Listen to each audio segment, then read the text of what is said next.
부록의 나이는 40을, 지천명의 나이는 50을 의미한다. 우리 인생에서 40대와 50대는 특별한 의미를 지닌다. 40에는 세상의 유혹에 흔들리지 않고 자신만의 길을 찾아가는 지혜를 얻게 되며, 50에는 하늘의 뜻을 깨닫는다는 의미를 담고 있다. 우리의 인생은 단 한 번뿐인 귀중한 것이다. 삶은 두 번 살 수 없는 단 한 번뿐인 짧은 것이기에 가지 않은 길에 대한 동경이 있어도 그 길을 선택하기란 현실적으로 어렵다. 그래서 많은 이들이 안전하고 편안해 보이는 대중의 길을 따르는 것이 더 빠르고 흐름에 몸을 맡기는 삶이 더 수월하다고 믿으며 살아간다. 그러나 살아보니 남들이 가는 길을 따르는 인생은 더디고 답답하며 지루함이 가득했다. 흐름에 몸을 맡기는 방식은 정신없이 흘러가며 위태롭고 나를 구속하는 족쇄와도 같았다.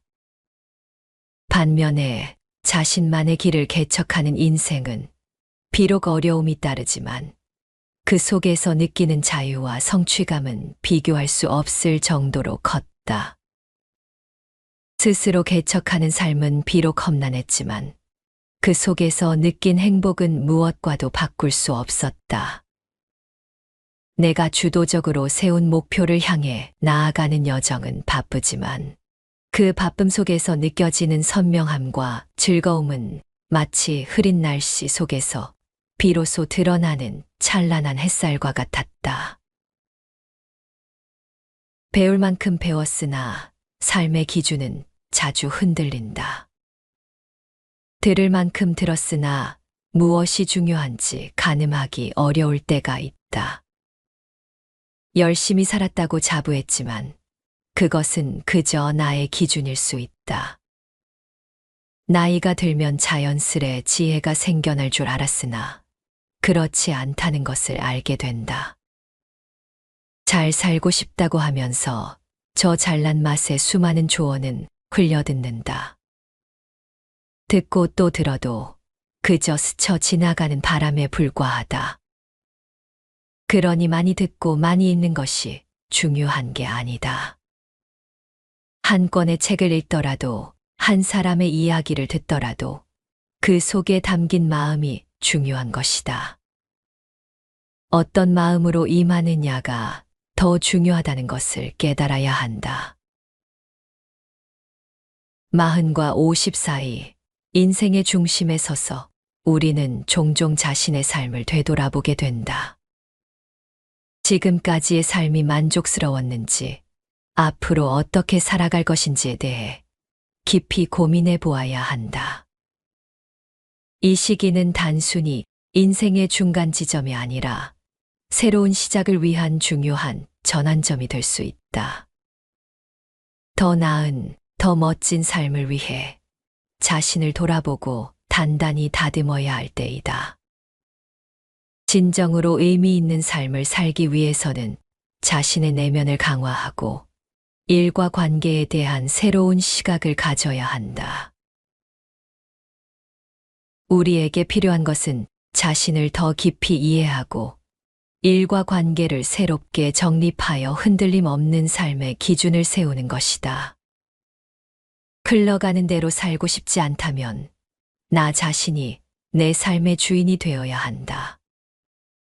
스스로 일어설 수 있는 내면의 근력을 키워야 한다.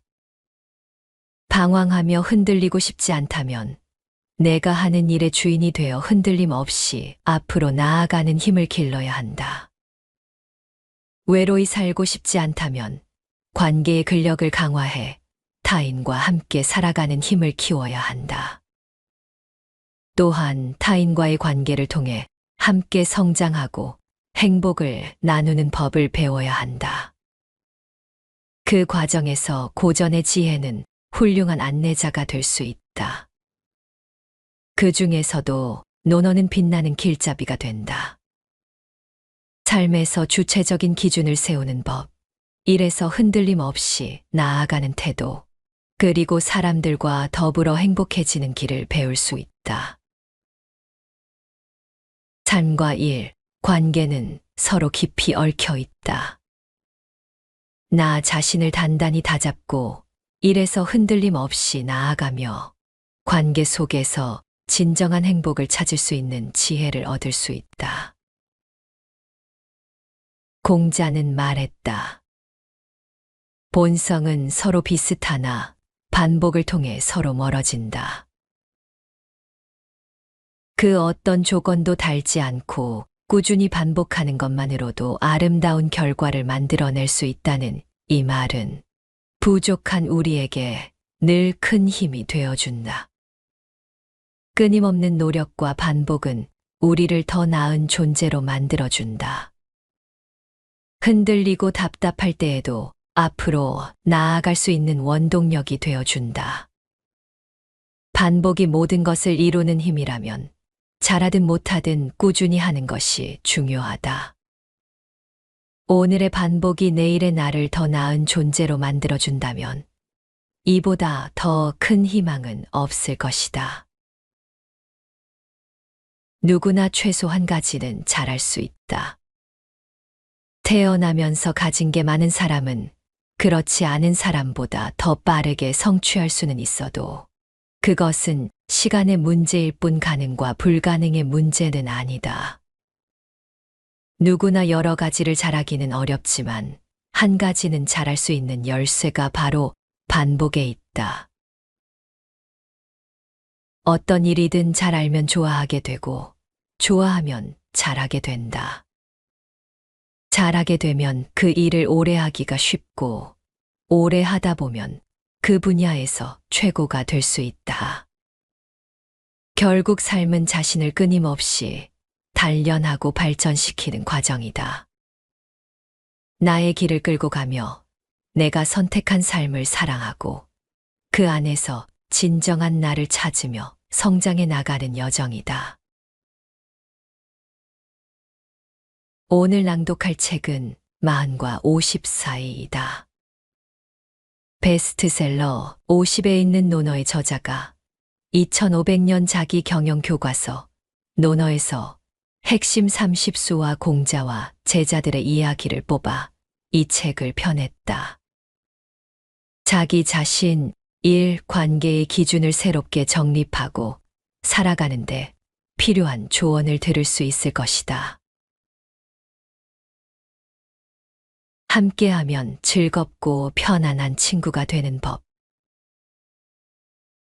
논어에서는 친구의 기준이나 친구 사이의 유의할 일들을 여러 가지로 가르치고 있다. 그중 몇 가지를 소개해 보겠다. 여기에서 이야기하는 친구는 학교 친구도 사회 친구도 직장 동료 혹은 가벼운 선후배까지도 포함할 수 있다. 첫째, 유익한 친구. 친구 따라 강남 간다라는 말이 있다. 자기는 하고 싶지 않으나 친구에게 이끌려서 덩달아 일에 참여하게 된다는 뜻이다. 유유상종이라는 말도 있다. 같은 무리끼리 서로 따르고 좇는다는 뜻이다. 그러니 공자께서도 서로 유익한 친구가 있다고 했다. 공자께서 말씀하셨다. 도움이 되는 새 친구가 있으니 정직한 친구, 신실한 친구, 견문이 많은 친구와 벗하면 유익하다. 논어 개시 4장. 먼저 고든 말을 하는 정직한 친구이다. 둘째는 성품이 너그러운 신실한 친구이다. 마지막으로 견문이 넓어 지식이 해박한 친구이다. 이는 학교에서도 직장에서도 마찬가지이다. 자신도 모르게 잘못된 길로 빠져들고 있다면 고든 말로써 다잡아 줄 수 있는 동료나 상사가 좋은 친구이다. 성품이 모나지 않고 너그러운 동료나 상사와 함께 일한다면 이는 행운이다. 필요할 때 도움이나 지원을 받을 수 있는 역량 있는 동료나 상사와 함께하는 것 역시 마찬가지이다. 둘째, 무익한 친구. 다음으로는 도움이 안 되는 친구이다. 성격이 괴팍한 친구, 의지가 연약한 친구, 말만 잘해 아첨을 잘하는 친구는 오랫동안 함께하기가 쉽지 않다. 직장에서도 마찬가지이다. 성격이 독특한 동료나 상사는 그 비위를 맞추기가 어렵다. 우유부단하여 자기 주장이 없는 사람 역시 함께하기 쉽지 않다. 행동보다 말을 늘 앞세우는 사람은 피하는 것이 상책이다. 공자께서 말씀하셨다. 손해가 되는 새 친구가 있으니 편벽한 친구, 부드러운 척하는 친구, 말만 잘하는 친구와 벗하면 해롭다. 노너게시 사장. 셋째, 친구 간의 조언. 친구에게 하는 조언은 조심해야 한다. 친구는 후배가 아니다. 친구는 친구의 조언을 듣기 싫어한다.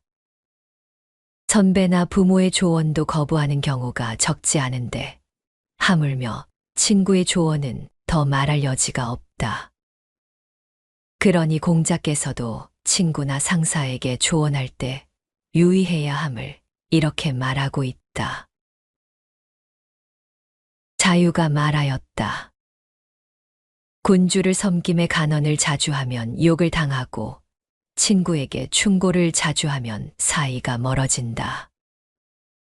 논어 2인 26장.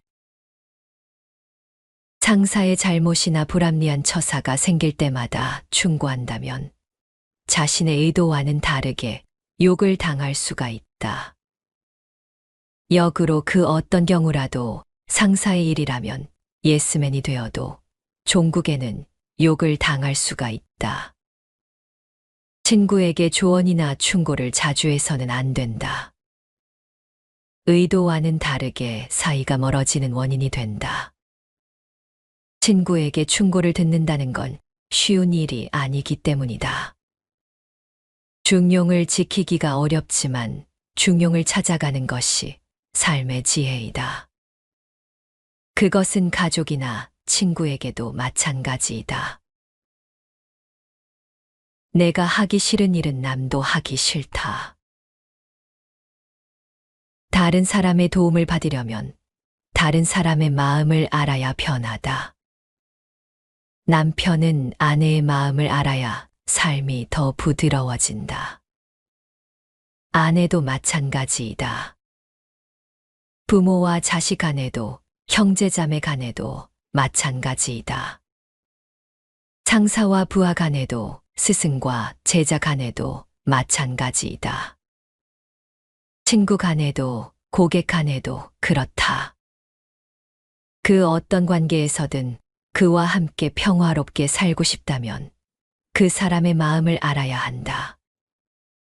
그런데 사람의 마음을 안다는 건 매우 어려운 일이다.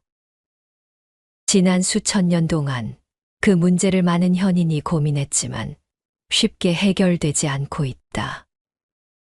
그래서 종교의 창시자들은 사랑과 자비와 인으로써 해결하고자 했다. 많은 철학자는 치밀한 철학의 힘으로 그 문제를 풀어보고자 했다. 하지만 지금도 가족 간의 불화와 갈등과 싸움이 사라지지 않고 있다. 지역 간의 갈등과 투쟁이 줄어들지 않고 있다.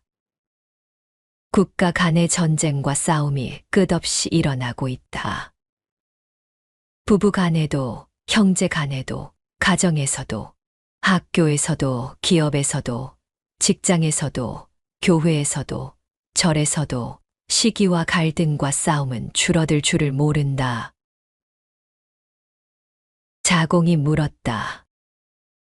바르게 사는 사람으로서 평생 가져야 할 한마디 말이 있다면 그것은 무엇입니까? 공자께서 말씀하셨다. 그것은 서라는 말이다. 내가 하고 싶지 않은 바를 다른 사람에게 시키지 않는 것이다. 논어 위령공 23장.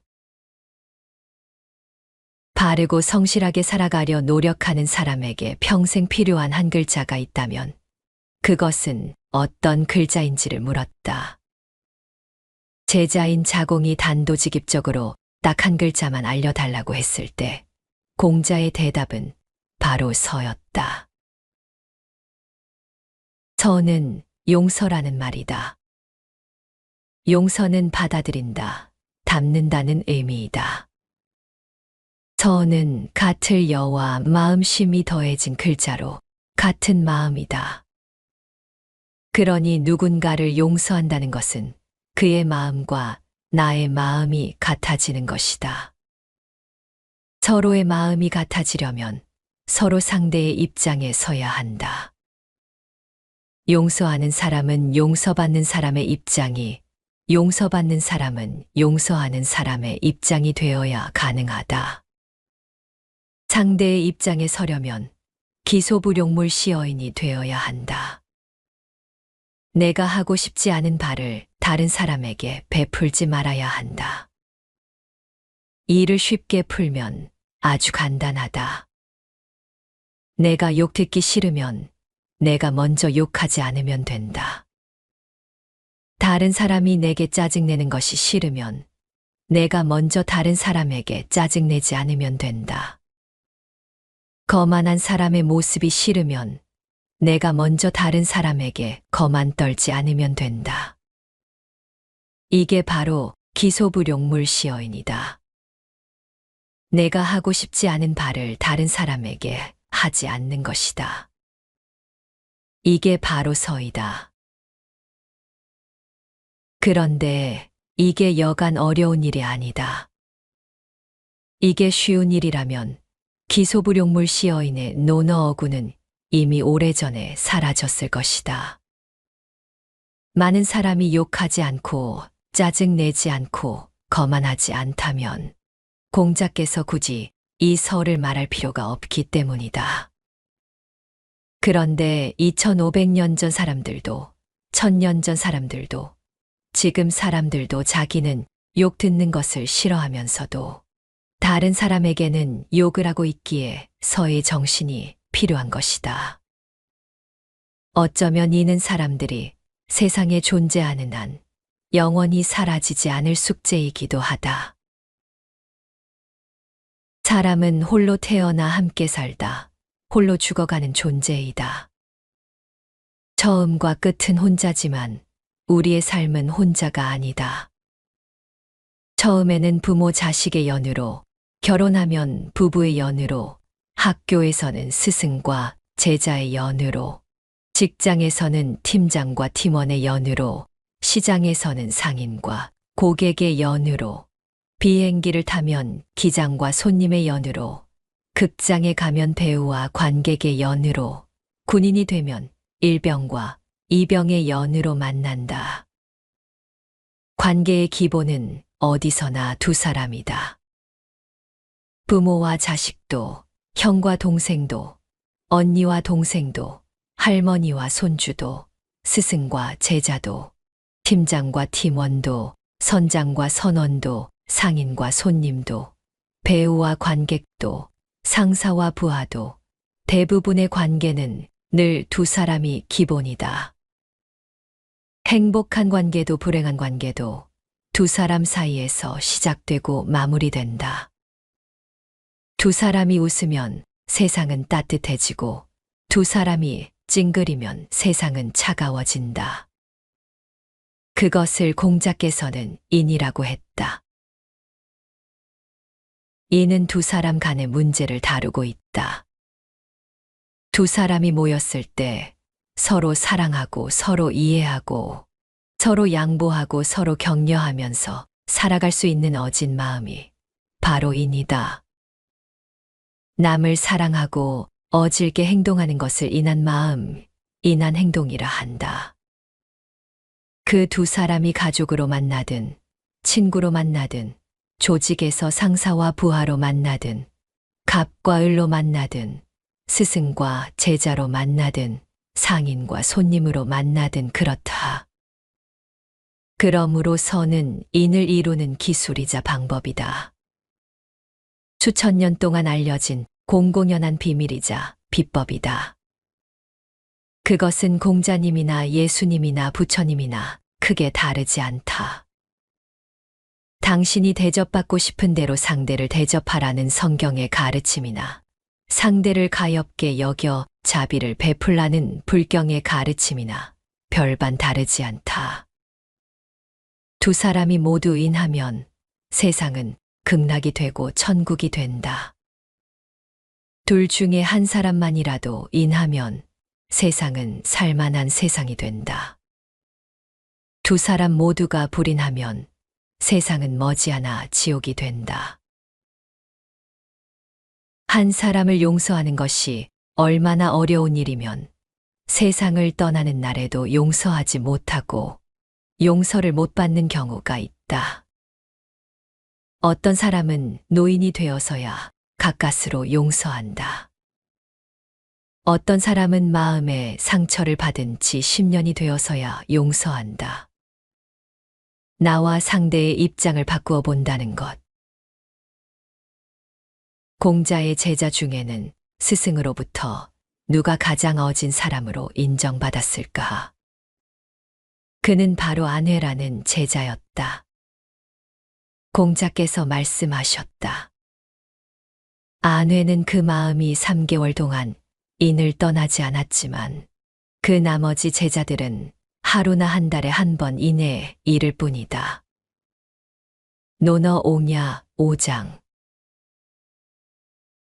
공자의 기라성 같은 제자들에게도 인의 실천은 어려운 과제였다. 3개월 동안 어진 행동을 한 번 정도 실행하기도 쉽지 않았다고 하는 스승의 지적을 보면 그렇다. 하지만 안회는 달랐다. 공자의 특급 수석 제자였던 안회는 매일 인을 실천하면서 살았다. 간혹 아주 간혹 3개월에 단 하루 정도 인에서 벗어나는 행동을 할 뿐이었다. 한 번은 공자의 5손가락 안에 들어가는 제자로 알려진 자공이 공자에게 말했다. 저는 남이 저에게 하지 않았으면 하는 일을 저 역시 남에게 하지 않고자 합니다. 바로 이 인을 말한 것이다. 저는 남에게 욕 듣는 게 싫기에 저도 남에게 욕하지 않겠다고 자신 있게 말하는 제자에게 공자께서는 이렇게 말했다. 공자께서 말씀하셨다. 자공아, 그것은 내가 할 수 있는 일이 아니다. 논어 공야장 11장. 손가락 안에 꼽히는 우수한 제자들도 남을 이해하고 남의 처지에서 생각하는 역지사지의 어려움을 말하고 있다. 나에게 피해를 준 누군가를 용서한다는 것은 말처럼 쉬운 일이 절대로 아니다. 나를 무시한 가족이나 친구를 용서한다는 것은 더욱 어려운 일이다. 아는 사람일수록 가까운 사람일수록 용서하기가 더 어렵다는 것을 당해보면 누구나 절감한다. 어쩌면 평생을 두고 용서하지 못할 수도 있다. 그토록 쉽지 않은 일이다. 그러니 우리가 공자의 특급 수석 제자였던 안회에게 우리의 인을 비교하기보다 다른 제자들과 비교해보는 게 더 현실적일 수 있다. 근거리에서 공자를 가까이 한 제자들도 3개월에 단 한 번 정도 인을 실천할 정도로 인의 실천이 어려웠다면 지금의 우리는 인의 실천이 얼마나 어렵겠는가. 그러니 반년에 한 번이라도, 아니 1년에 한 번이라도 우리가 인을 실천할 수 있다면 이는 대단한 일이 아닐 수 없다. 정말 쉽지 않지만 용서하기 어려운 일을 용서해 준다면, 아니 정말 용서받기 어려운 일을 상대로부터 용서받는 일이 실제로 일어난다면 세상이 얼마나 아름다워 보일까? 얼마나 평온해 보일까? 지금이 아니라면 3개월 후, 1년 후, 아니 2년 후라도 서로 용서하고 이해해 줄 수 있다면 얼마나 좋을까? 용서가 어려운 일이지만 일을 끝내 포기하고 싶지는 않다. 노너의 가르침에서 인간관계의 진정한 지혜란 무엇인지 되새겨보자. 정직하고 신실하며 함께할 때 삶의 길을 넓혀주는 사람이 바로 좋은 관계이다. 이런 유익한 사람들과 함께하는 것은 우리의 삶에 큰 자산이 된다. 반대로 말뿐인 위선적 관계나 거짓된 사람들과의 연결은 결국 상처를 남길 뿐이다. 관계의 평화는 타인의 마음을 헤아리는 데서 시작된다. 다른 사람의 입장에서 생각하고 내가 원치 않는 일은 상대에게도 강요하지 않는 것. 이 단순한 실천이 삶을 부드럽고 따뜻하게 한다. 서로의 마음을 조금 더 헤아릴 수 있다면 내 인생은 한층 평화로운 삶이 될 것이다. 조언과 충고 또한 신중해야 한다. 상대방이 원하지도 않는데 시도 때도 없이 던지는 가벼운 충고는 때로는 큰 화가 되어 돌아올 수 있다.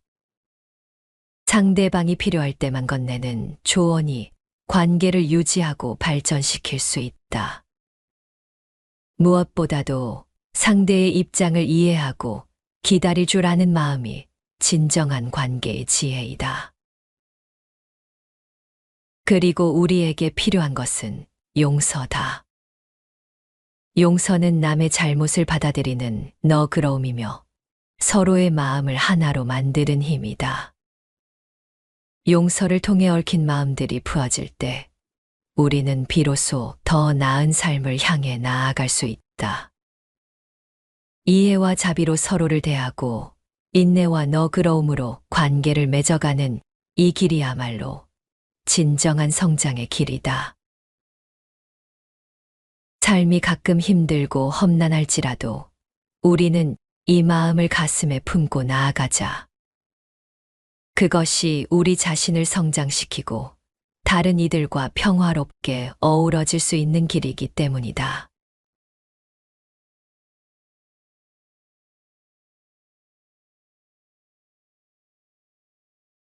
부록의 나이는 40을, 지천명의 나이는 50을 의미한다. 우리 인생에서 40대와 50대는 특별한 의미를 지닌다. 40에는 세상의 유혹에 흔들리지 않고 자신만의 길을 찾아가는 지혜를 얻게 되며 50에는 하늘의 뜻을 깨닫는다는 의미를 담고 있다. 우리의 인생은 단 한 번뿐인 귀중한 것이다. 삶은 2번 살 수 없는 단 한 번뿐인 짧은 것이기에 가지 않은 길에 대한 동경이 있어도 그 길을 선택하기란 현실적으로 어렵다. 그래서 많은 이들이 안전하고 편안해 보이는 대중의 길을 따르는 것이 더 빠르고 흐름에 몸을 맡기는 삶이 더 수월하다고 믿으며 살아간다. 그러나 살아보니 남들이 가는 길을 따르는 인생은 더디고 답답하며 지루함이 가득했다. 흐름에 몸을 맡기는 방식은 정신없이 흘러가며 위태롭고 나를 구속하는 족쇄와도 같았다. 반면에 자신만의 길을 개척하는 인생은 비록 어려움이 따르지만 그 속에서 느끼는 자유와 성취감은 비교할 수 없을 정도로 컸다. 스스로 개척하는 삶은 비록 험난했지만 그 속에서 느낀 행복은 무엇과도 바꿀 수 없었다. 내가 주도적으로 세운 목표를 향해 나아가는 여정은 바쁘지만 그 바쁨 속에서 느껴지는 선명함과 즐거움은 마치 흐린 날씨 속에서 비로소 드러나는 찬란한 햇살과 같았다. 배울 만큼 배웠으나 삶의 기준은 자주 흔들린다.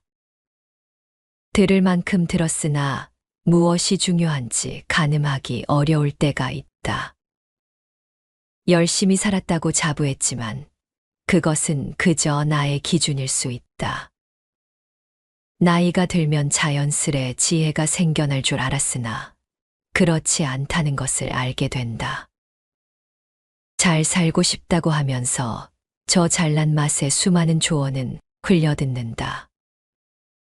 듣고 또 들어도 그저 스쳐 지나가는 바람에 불과하다. 그러니 많이 듣고 많이 읽는 것이 중요한 게 아니다. 한 권의 책을 읽더라도 한 사람의 이야기를 듣더라도 그 속에 담긴 마음이 중요한 것이다. 어떤 마음으로 임하느냐가 더 중요하다는 것을 깨달아야 한다. 40과 50 사이 인생의 중심에 서서 우리는 종종 자신의 삶을 되돌아보게 된다. 지금까지의 삶이 만족스러웠는지, 앞으로 어떻게 살아갈 것인지에 대해 깊이 고민해 보아야 한다. 이 시기는 단순히 인생의 중간 지점이 아니라 새로운 시작을 위한 중요한 전환점이 될 수 있다. 더 나은, 더 멋진 삶을 위해 자신을 돌아보고 단단히 다듬어야 할 때이다.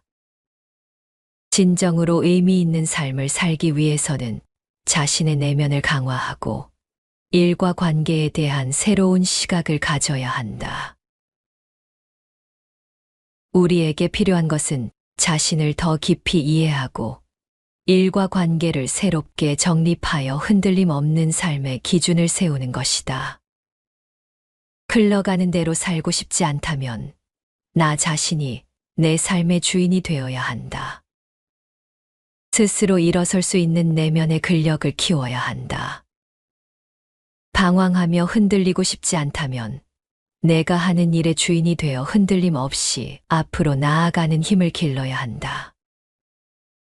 외로이 살고 싶지 않다면 관계의 근력을 강화해 타인과 함께 살아가는 힘을 키워야 한다. 또한 타인과의 관계를 통해 함께 성장하고 행복을 나누는 법을 배워야 한다. 그 과정에서 고전의 지혜는 훌륭한 안내자가 될 수 있다.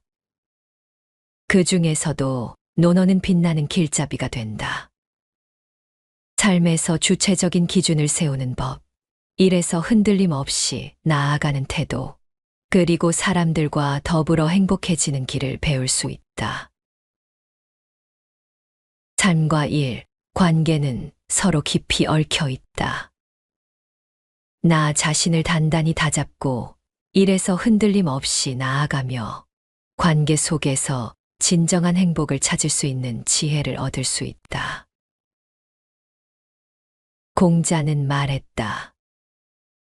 본성은 서로 비슷하나 반복을 통해 서로 멀어진다. 그 어떤 조건도 달지 않고 꾸준히 반복하는 것만으로도 아름다운 결과를 만들어낼 수 있다는 이 말은 부족한 우리에게 늘 큰 힘이 되어준다. 끊임없는 노력과 반복은 우리를 더 나은 존재로 만들어준다. 흔들리고 답답할 때에도 앞으로 나아갈 수 있는 원동력이 되어준다. 반복이 모든 것을 이루는 힘이라면 잘하든 못하든 꾸준히 하는 것이 중요하다. 오늘의 반복이 내일의 나를 더 나은 존재로 만들어준다면 이보다 더 큰 희망은 없을 것이다. 누구나 최소 한 가지는 잘할 수 있다. 태어나면서 가진 게 많은 사람은 그렇지 않은 사람보다 더 빠르게 성취할 수는 있어도 그것은 시간의 문제일 뿐 가능과 불가능의 문제는 아니다. 누구나 여러 가지를 잘하기는 어렵지만 한 가지는 잘할 수 있는 열쇠가 바로 반복에 있다. 어떤 일이든 잘 알면 좋아하게 되고 좋아하면 잘하게 된다. 잘하게 되면 그 일을 오래 하기가 쉽고 오래 하다 보면 그 분야에서 최고가 될 수 있다. 결국 삶은 자신을 끊임없이 단련하고 발전시키는 과정이다.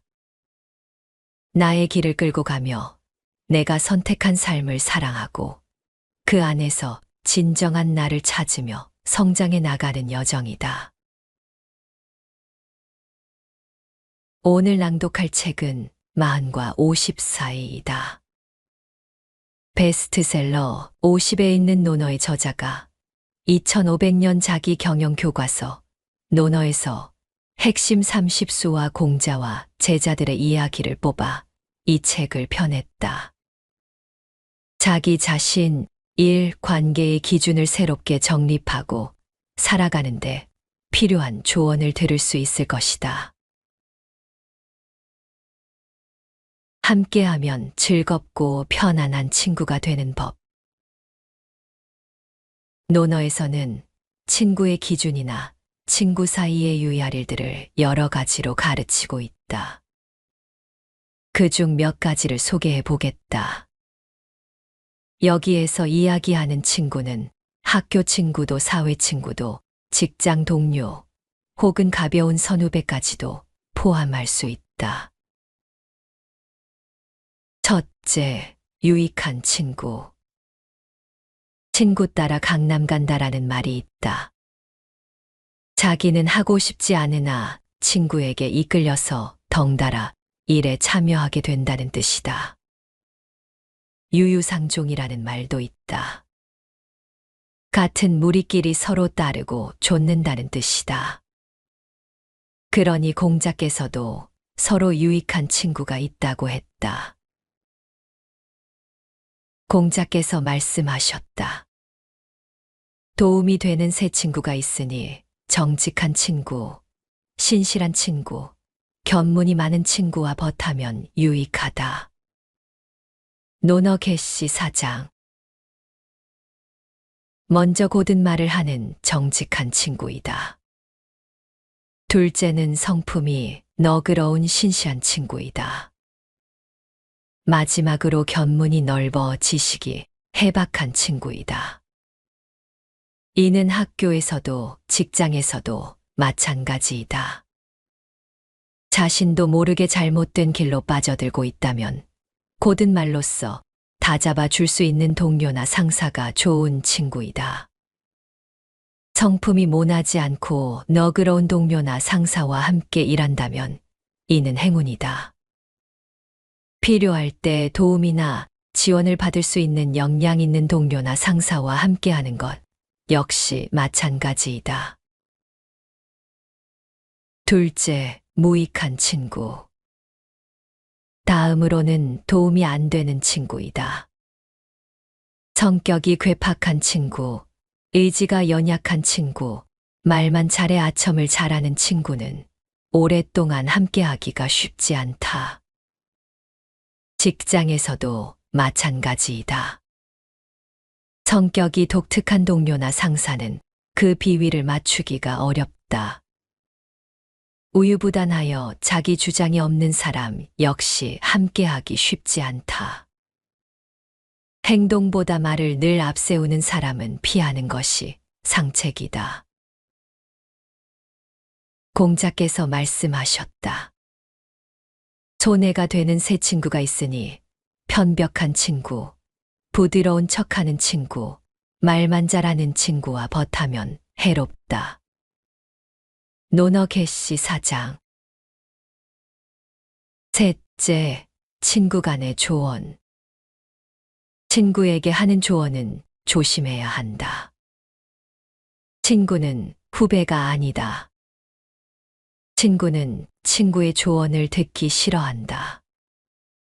선배나 부모의 조언도 거부하는 경우가 적지 않은데 하물며 친구의 조언은 더 말할 여지가 없다.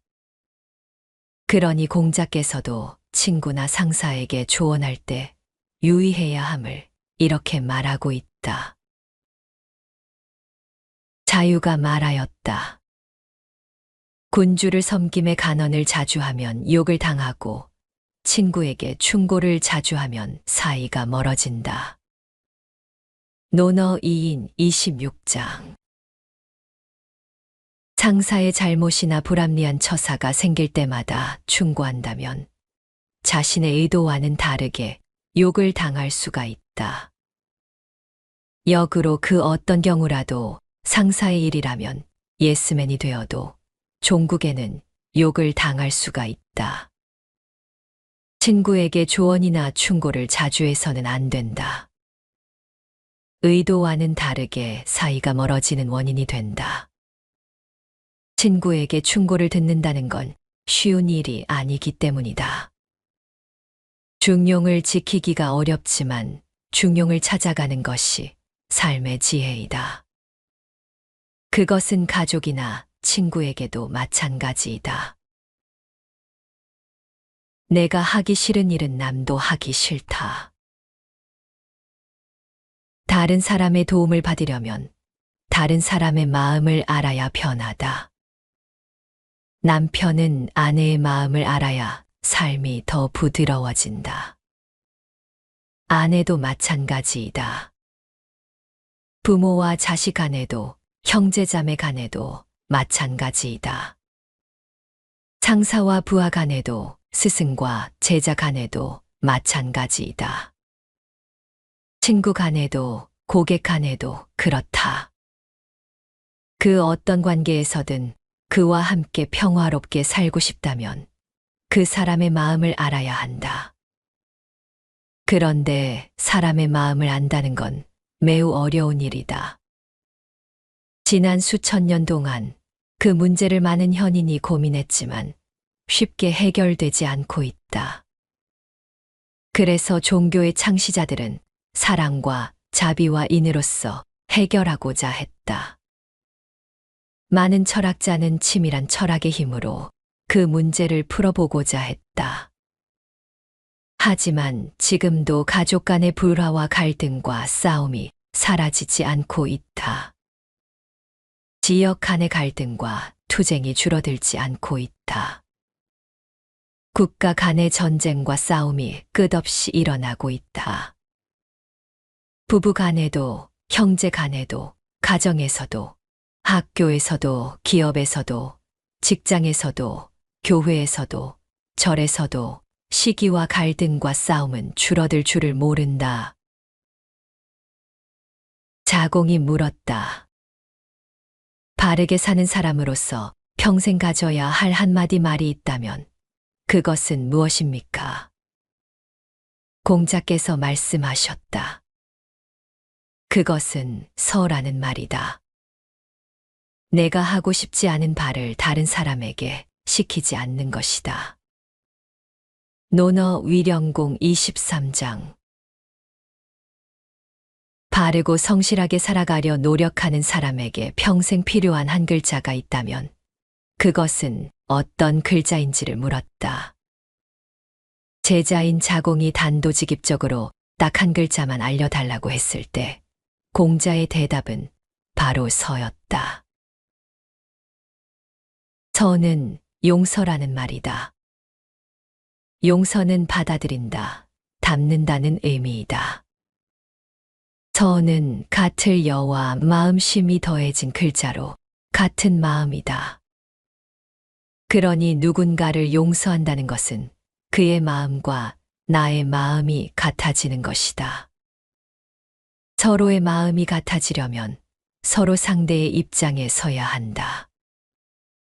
용서하는 사람은 용서받는 사람의 입장이, 용서받는 사람은 용서하는 사람의 입장이 되어야 가능하다. 상대의 입장에 서려면 기소불용물 시어인이 되어야 한다.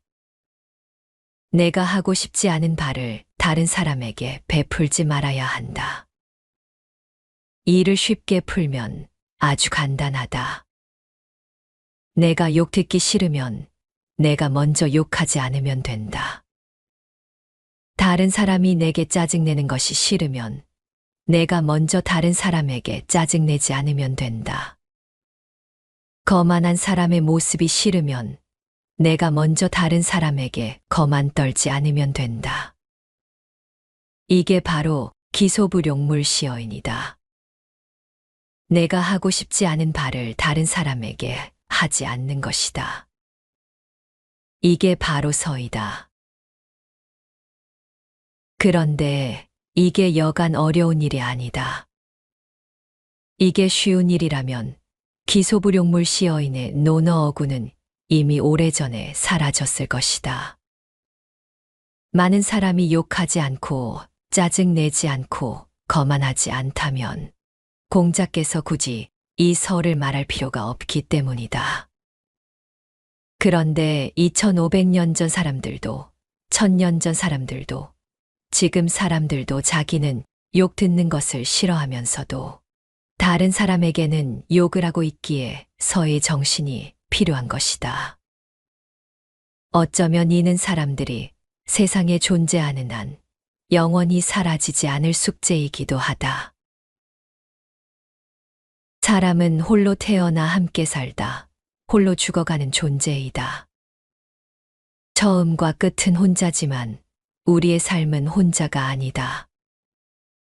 처음에는 부모 자식의 연으로, 결혼하면 부부의 연으로, 학교에서는 스승과 제자의 연으로, 직장에서는 팀장과 팀원의 연으로, 시장에서는 상인과 고객의 연으로, 비행기를 타면 기장과 손님의 연으로, 극장에 가면 배우와 관객의 연으로, 군인이 되면 일병과 이병의 연으로 만난다.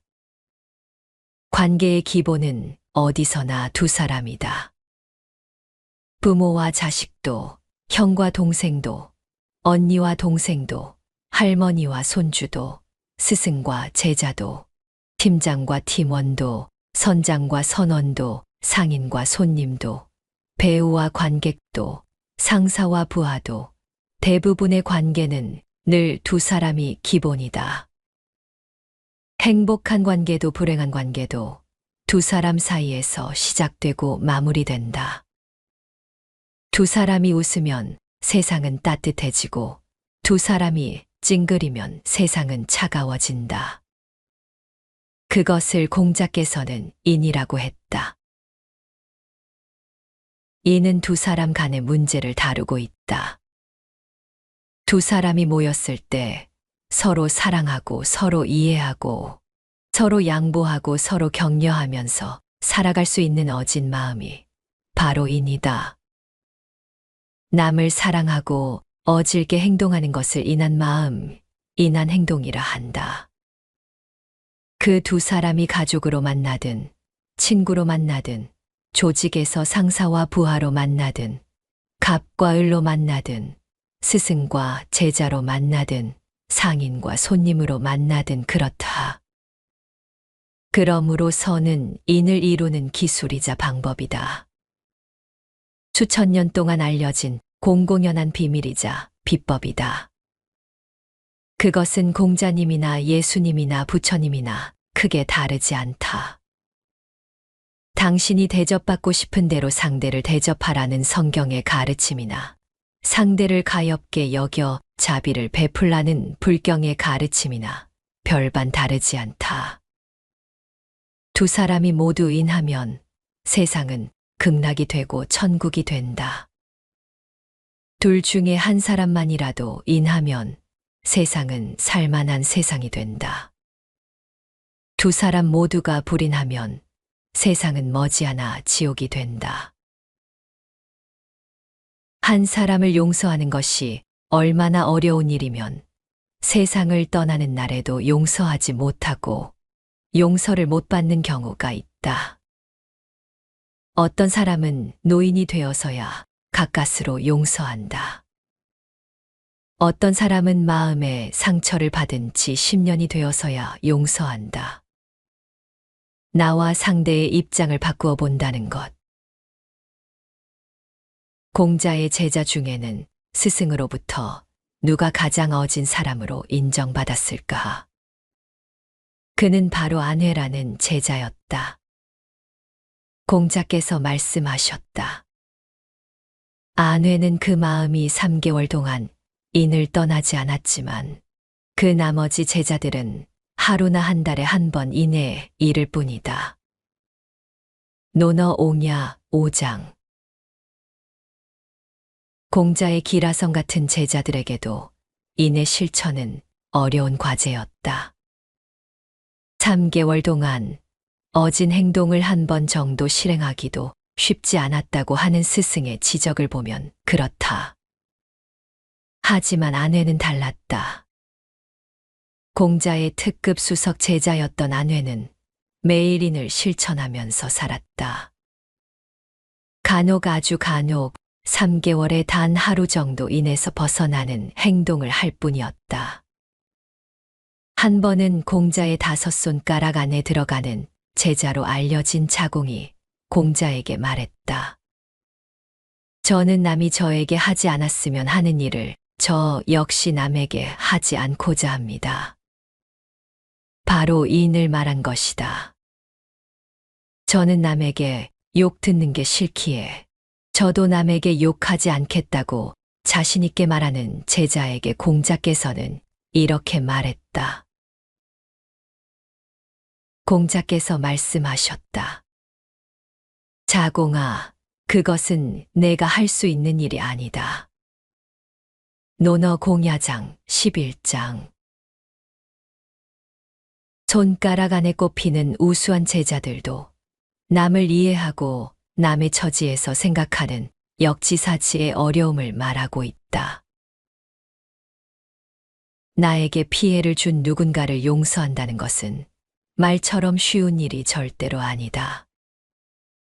나를 무시한 가족이나 친구를 용서한다는 것은 더욱 어려운 일이다. 아는 사람일수록 가까운 사람일수록 용서하기가 더 어렵다는 것을 당해보면 누구나 절감한다. 어쩌면 평생을 두고 용서하지 못할 수도 있다. 그토록 쉽지 않은 일이다. 그러니 우리가 공자의 특급 수석 제자였던 안회에게 우리의 인을 비교하기보다 다른 제자들과 비교해보는 게 더 현실적일 수 있다. 근거리에서 공자를 가까이 한 제자들도 3개월에 단 한 번 정도 인을 실천할 정도로 인의 실천이 어려웠다면 지금의 우리는 인의 실천이 얼마나 어렵겠는가. 그러니 반년에 한 번이라도, 아니 1년에 한 번이라도 우리가 인을 실천할 수 있다면 이는 대단한 일이 아닐 수 없다. 정말 쉽지 않지만 용서하기 어려운 일을 용서해 준다면, 아니 정말 용서받기 어려운 일을 상대로부터 용서받는 일이 실제로 일어난다면 세상이 얼마나 아름다워 보일까? 얼마나 평온해 보일까? 지금이 아니라면 3개월 후, 1년 후, 아니 2년 후라도 서로 용서하고 이해해 줄 수 있다면 얼마나 좋을까? 용서가 어려운 일이지만 일을 끝내 포기하고 싶지는 않다. 논어의 가르침에서 인간관계의 진정한 지혜란 무엇인지 되새겨보자. 정직하고 신실하며 함께할 때 삶의 길을 넓혀주는 사람이 바로 좋은 관계이다. 이런 유익한 사람들과 함께하는 것은 우리의 삶에 큰 자산이 된다. 반대로 말뿐인 위선적 관계나 거짓된 사람들과의 연결은 결국 상처를 남길 뿐이다. 관계의 평화는 타인의 마음을 헤아리는 데서 시작된다. 다른 사람의 입장에서 생각하고 내가 원치 않는 일은 상대에게도 강요하지 않는 것. 이 단순한 실천이 삶을 부드럽고 따뜻하게 한다. 서로의 마음을 조금 더 헤아릴 수 있다면 내 인생은 한층 평화로운 삶이 될 것이다. 조언과 충고 또한 신중해야 한다. 상대방이 원하지도 않는데 시도 때도 없이 던지는 가벼운 충고는 때로는 큰 화가 되어 돌아올 수 있다. 상대방이 필요할 때만 건네는 조언이 관계를 유지하고 발전시킬 수 있다. 무엇보다도 상대의 입장을 이해하고 기다릴 줄 아는 마음이 진정한 관계의 지혜이다. 그리고 우리에게 필요한 것은 용서다. 용서는 남의 잘못을 받아들이는 너그러움이며 서로의 마음을 하나로 만드는 힘이다. 용서를 통해 얽힌 마음들이 풀어질 때 우리는 비로소 더 나은 삶을 향해 나아갈 수 있다. 이해와 자비로 서로를 대하고 인내와 너그러움으로 관계를 맺어가는 이 길이야말로 진정한 성장의 길이다. 삶이 가끔 힘들고 험난할지라도 우리는 이 마음을 가슴에 품고 나아가자. 그것이 우리 자신을 성장시키고 다른 이들과 평화롭게 어우러질 수 있는 길이기 때문이다.